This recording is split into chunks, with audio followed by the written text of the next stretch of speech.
evening. Who's going to ask the first question? God, did you think after the first set that the match was there for you to put your stamp on, even though your serve wasn't really cranked up properly at that stage? Well, I mean, regardless of the first set, we always have the belief you can win. But like saying that just because you win the first set, you're going to win two more. You know, it's like a third of the way there. So regardless of winning that set, you still have a long way to go. You always have that in your head, and you still have so much, you still have to earn so much more to win the match. But regardless of the first set or not, you always have that belief that you want to try and win. But obviously, it didn't work out like that today.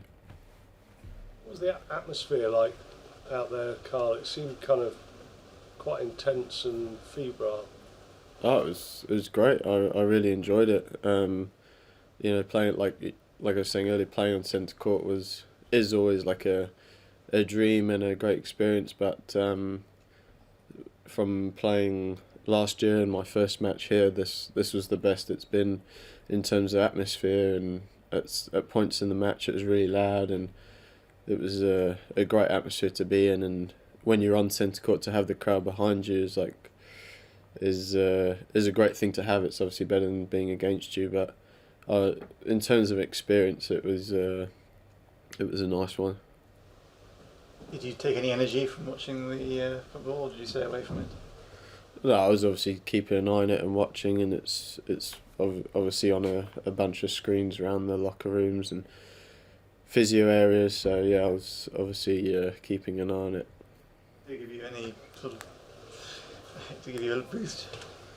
Well, it's great. I mean, they're in the semis first of all, so England being the semis of the World Cup doesn't happen too often, obviously. So it's nice to see that. But again, regardless of the result, you're obviously here to play tennis is the priority. So I'm always going to be up for playing that match.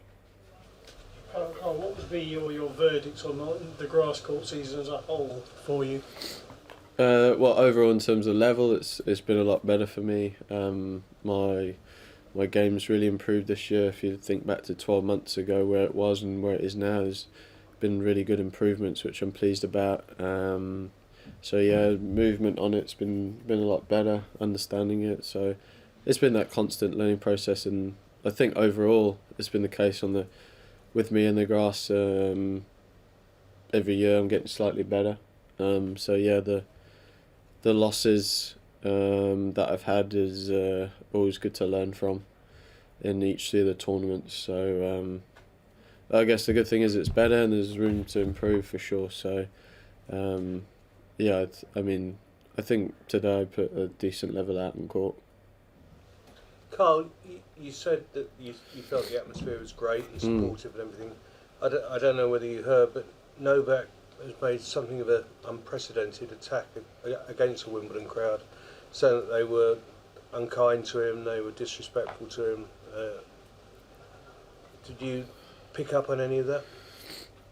No, I wasn't. I don't know. I'm not aware of that, but yeah, I didn't.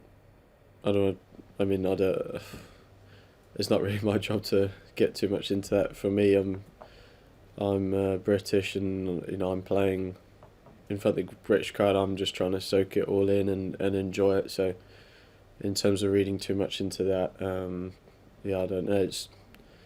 I've played in Serbia, and Serbian fans are supported obviously Serbian players, so that's normal. So, yeah, I don't really know, but he'll obviously have his opinion on it. But for me, I just soaked it up and tried to enjoy it as much as possible. Was it more like a Davis Cup crowd?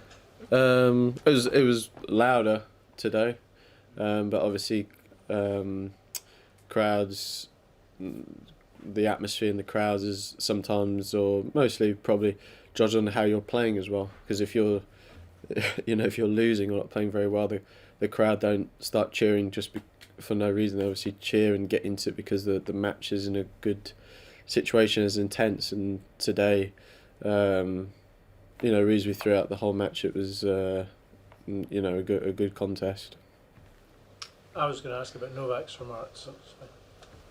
So it felt like you were kind of on top for 80 minutes, and then I guess he was on top for the rest. I mean, it seemed that maybe he went up a level. Did you feel that he kind of came on stronger middle of second set?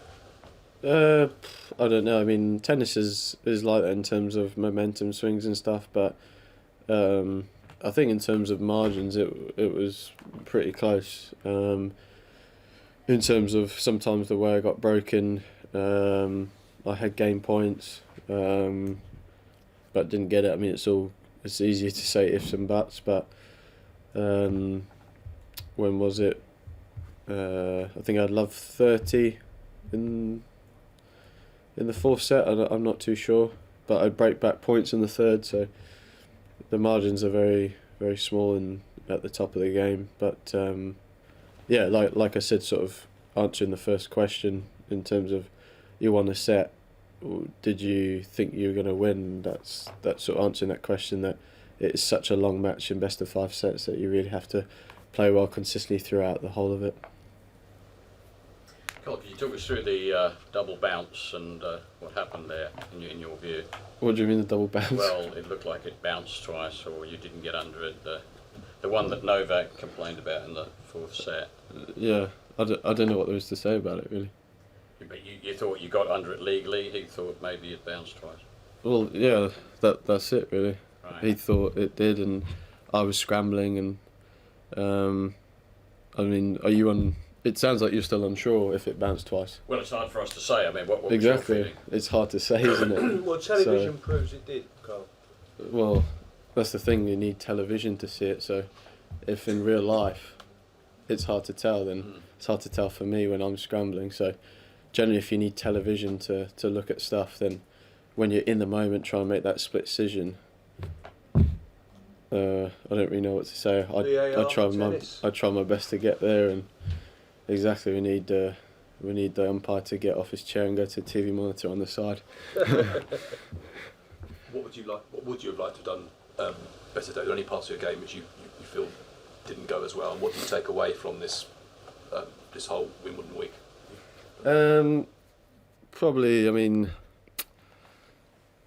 today was really good. I mean, not too much in terms of margins. I mean, I would have maybe looking back on it, liked to have probably been a little bit more aggressive at stages, but easier said than done. You know, when you're in rallies.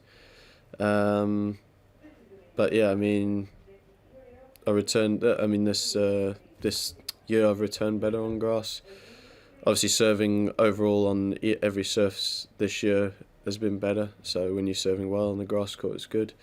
It's really hard to say like definite what I'd like to do better because it's very small margins. But even the stuff that I'm doing well, you always try and get better. So you know, I'm moving a lot better on the grass this year, but can be even better. So it's one of those things with the grass where there's now 12 months to wait till next time. So it's one of them where you sort of have to remember and think back to how the season was last year and think, oh yeah, I did that better, or I could have done that. Let's try and improve that this season.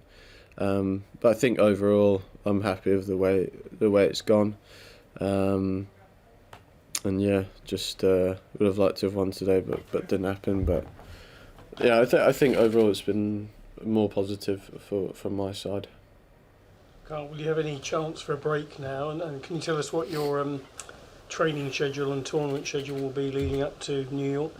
Well, in terms of the training, I can't answer that because I just need to. I haven't spoken with anyone, but for sure I'll have a few days off physically and mentally. It's always a busy period for, I'd say myself, but I guess the British players around this time of year. So that's fine. In terms of tournaments, again, I'll have a chat with the guys, but I'm scheduled to play Umag, and then Washington before the 2 Masters series, and obviously into US. Okay. Thank you. Thank you.